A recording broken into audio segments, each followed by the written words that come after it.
Good afternoon, students. Myself Vinay Srivastava. Welcome to all in my channel Study English Online. Dear students, today we are going to read part 2 of the chapter A Truly Beautiful Mind of class 9th from Beehive book. So, dear students, let's start the remaining chapter.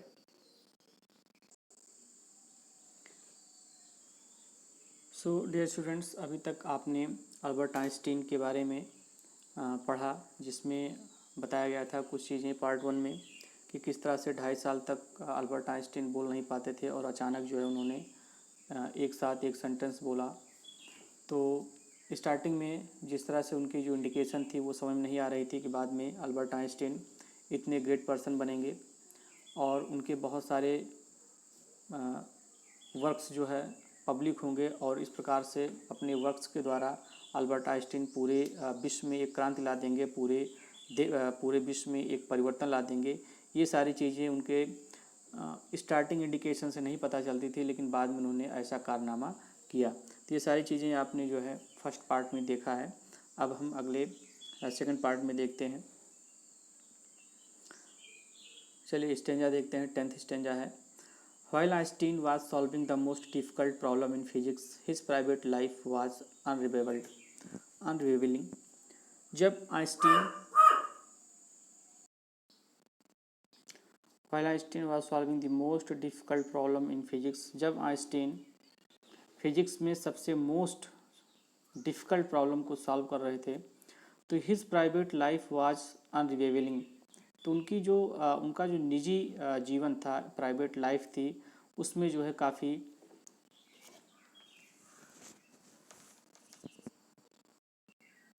Failure होने लगा। यानी उनका जो निजी जीवन था उसमें बाधाएं आने लगी और उनका जीवन फेल होना स्टार्ट हो गया। Albert had wanted to marry Mileva right after finishing studies. Albert Einstein अपनी स्टडी को फिनिश करने के तुरंत बाद वो मिलेवा से मैरी करना चाहते थे, विवाह करना चाहते थे। But his mother was against it, लेकिन उनकी माँ इसके खिलाफ थी। She thought Mileva who was 3 year older than her son was too old for him. उन्होंने यानी उनकी माँ ने मिलेवा को, जो कि आइंस्टीन से लगभग 3 साल बड़ी थी, was too old for him, वो उनको काफ़ी बड़ी मानती थी, यानी उम्र में काफ़ी ज़्यादा समझती थी और इस प्रकार से वो इस मैरिज के वो क्या थी, खिलाफ थी। She was also bothered by Mileva's intelligence, और वो मिलेवा के इंटेलिजेंस से भी काफ़ी बोदर थी, काफ़ी परेशान थी। She is a book like you his mother said, उनकी माँ ने कहा कि वो भी तुम्हारी तरह ही क्या है, एक बुक है, एक किताब है। Einstein put the wedding of, और इसलिए आइंस्टीन ने क्या किया, उस विवाह को क्या कर दिया, ऑफ कर दिया, मीन्स कैंसिल कर दिया। The pair finally married in January 1903, और इस जोड़े ने, इस कपल ने फाइनली 1903 में जनवरी मंथ में इन्होंने अंत में क्या कर लिया, विवाह कर लिया। एंड हैड 2 सन्स, और बाद में 2 बच्चे हुए। But a few years later, लेकिन कुछ ही वर्षों के बाद, द मैरिज फाल्टर्ड, मैरिज क्या हो गई, बिकेम वीक, यानी उसमें कमजोरी आना शुरू हो गया। Mileva mean while was losing her intellectual ambition, Mileva उसी समय क्या करने लगी, लूजिंग हर इंटेलेक्चुअल एम्बिशन, उसकी जो इंटेलेक्चुअल आकांक्षाएं थी, एम्बिशंस थे, वो उसको खोने लगी थी। And becoming an unhappy house wife, और क्या बनने लगी थी, एक नाखुश हाउस वाइफ बनना शुरू हो गई थी।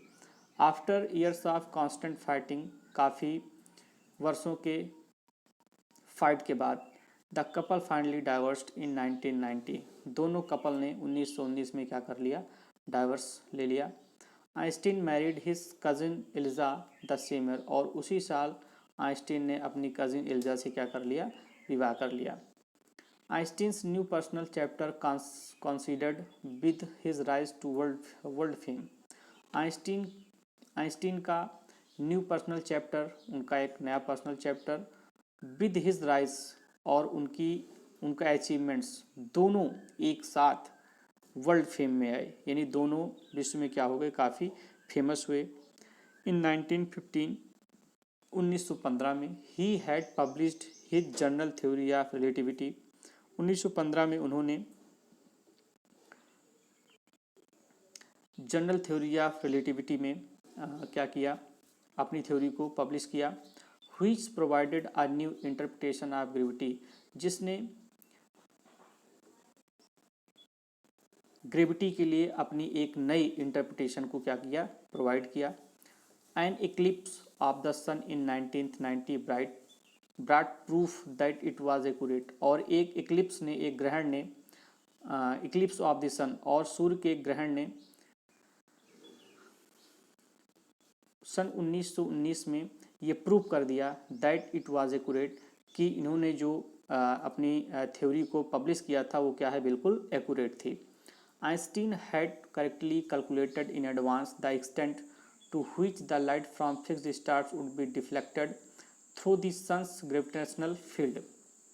आइंस्टीन ने had correctly calculated in advance, Einstein ने पहले से ही करेक्टली कैलकुलेट कर लिया था, एकदम सही सही ठीक प्रकार से ये कैलकुलेट किया था, काउंट किया था, क्या, the extent to which the light, extent मतलब एक प्रकार से एक प्लेस,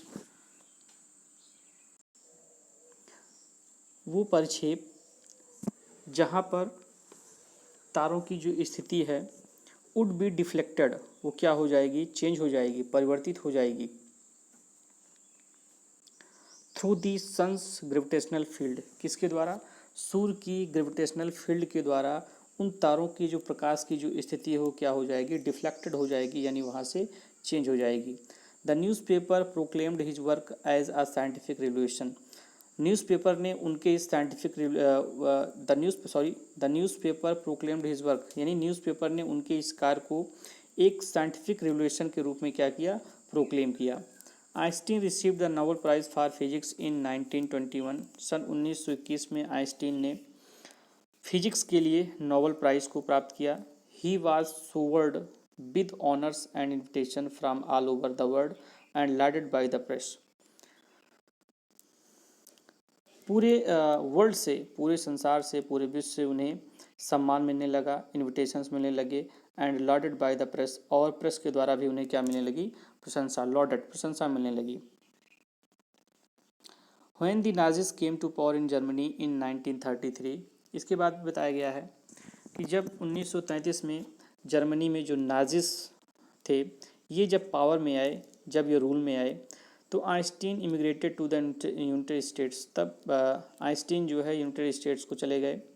5 ईयर्स लेटर, 5 वर्षों के बाद, the discovery of nuclear fission in Berlin had American physicists in an uproar, और 5 वर्ष के बाद बर्लिन में एक डिस्कवरी चल रही थी, एक खोज चल रही थी, किसके बारे में, न्यूक्लियर फिशन के बारे में, एक ऑटोमेटिक बम के बारे में जो है एक डिस्कवरी, एक खोज चल रही थी, और जिसने अमेरिकन फिजिक्स को क्या कर दिया, जो भी वैज्ञानिक थे उन्हें क्या कर दिया, अप्रोर कर दिया, यानी परेशानी में डाल दिया। Many of them had fled from fascism, और उनमें से बहुत सारे लोग फ्रेसिज्म से क्या कर दिए, वहाँ से भाग गए, वहाँ वो जगह छोड़कर चले गए। जस्ट एज आइंस्टीन हैड, जैसा कि आइंस्टीन भी वहाँ से इमिग्रेट कर दिए थे। ये जो फ्रांसिज्म है ये डिक्टोरियल रूल होता है, इस रूल के कारण वहाँ आइंस्टीन भी वहाँ से चले गए थे, और बाकी के लोग भी वहाँ से फ्रांसिज्म या डिक्टोरियल रूल के द्वारा वहाँ से चले गए थे। And now they were afraid the Nazis could build and use an atomic bomb, और अब वो लोग इस बात से डरे हुए थे कहीं ये जो नाजिज हैं कुड बिल्ड, वो उस ऑटोमेटिक बम को बना न लें, and use an atomic bomb, और उस ऑटोमिक बम का इस्तेमाल ना कर दें। इस वजह से सारे लोग क्या थे, चिंतित थे, परेशान थे। At the urging of a colleague, Einstein wrote a letter to the American President Franklin D. Roosevelt on 2 August 1939, in which he warned a single bomb of this type exploded in a port might very well destroy the whole port together with same of the surrounding territory। और एक colleague के request पर, एक सहकर्मी के request पर Einstein ने American president को एक अमेरिकन प्रेसिडेंट को एक लेटर लिखा जिनका नाम फ्रैंकलिन डी रूजवेल्ट है। कब, ऑन 2 अगस्त 1939, यानी 1939 में 2 अगस्त को। इन व्हिच ही वार्न, जिसमें उन्होंने लेटर के माध्यम से वार्निंग दिया था, चेतावनी दिया था a single bomb of this type, उन्होंने बताया कि इस प्रकार के केवल एक ही बम से एक्सप्लोडेड इन ए पोर्ट, ये एक पोर्ट को क्या कर सकता है, एक्सप्लोड कर सकता है, might very well destroy the whole port together with some of the surrounding territory. कहने मतलब अगर इसे पोर्ट पर एक्सप्लोड कर दिया जाए तो ये उस पोर्ट को पूरी तरह से डिस्ट्रॉय कर सकता है और टुगेदर विथ, और साथ ही साथ सराउंडिंग टेरिटोरी को भी, वहाँ के जो आसपास जो क्षेत्र हैं, आसपास का जो इलाका है उसको भी क्या कर सकता है, ये तबाह कर सकता है। His words did not fail to have an effect, उनके इस सब, उनका ये जो शब्द था इसका बहुत ही गहरा इफेक्ट जो है प्रेसिडेंट के ऊपर पड़ा, यानी उन्होंने इसे सीरियस लिया। The Americans developed the atomic bomb in a secret project of their own. इसके बाद जो अमेरिकन्स थे वहाँ के वैज्ञानिकों ने सीक्रेटली एक एटॉमिक बम प्रोजेक्ट को जो है खुद से तैयार किया and dropped it on the Japanese cities of Hiroshima and Nagasaki in August 1945। और उन्होंने क्या किया, जर्मन ने तो केवल जो है केवल अपना सर्च जारी रखा था, लेकिन सूचना मिलने के बाद अमेरिकन्स वैज्ञानिकों ने उस प्रोजेक्ट को तैयार भी किया और जापान के हिरोशिमा और नागासाकी शहर में अगस्त 1945 में उसको ड्रॉप भी कर दिया, उसे छोड़ भी दिया। Einstein was deeply shaken by the extent of the destruction. इस तरह के डिस्ट्रक्शन से, इस तरह के विनाश को देखकर आइंस्टीन पूरी तरह हिल गए। This time he wrote a public missive to the United Nation. इस बार उन्होंने एक पब्लिक मिसिव लिखा, एक ऑफिशियल पत्र लिखा, किसको, यूनाइटेड नेशन को। In it he propose the formation of a world government, और इस पत्र के माध्यम से उन्होंने एक वर्ल्ड गवर्नमेंट के फॉर्मेशन के लिए प्रपोज किया था, एक प्रकार से प्रपोजल दिया, एक प्रकार से एडवाइस दिया। Unlike the letter to the Roosevelt this one made no impact, और इस बार उस पत्र का वहाँ के प्रेसिडेंट रूजवेल्ट पर कोई इम्पैक्ट, उसका कोई प्रभाव नहीं पड़ा। But over the next decade, लेकिन अगले 10 वर्षों तक Einstein got ever more involve in politics. Einstein जो है राजनीति में काफ़ी इन्वॉल्व हो गए। Agitating for and in to the arms buildup and using his popularity to campaign for peace and democracy. और पॉलिटिक्स में जब ये इन्वॉल्व हुए तो बाद में agitating for and in to the arms buildup, जो आर्म्स यानी जो हथियार बनते हैं, उन्होंने हथियार बनने के लिए अपनी जो है एक प्रकार से एजिटेटिंग किया, उन्होंने अपनी अनिच्छा जाहिर किया और इससे जो है उन्होंने इसकी भत्सना की।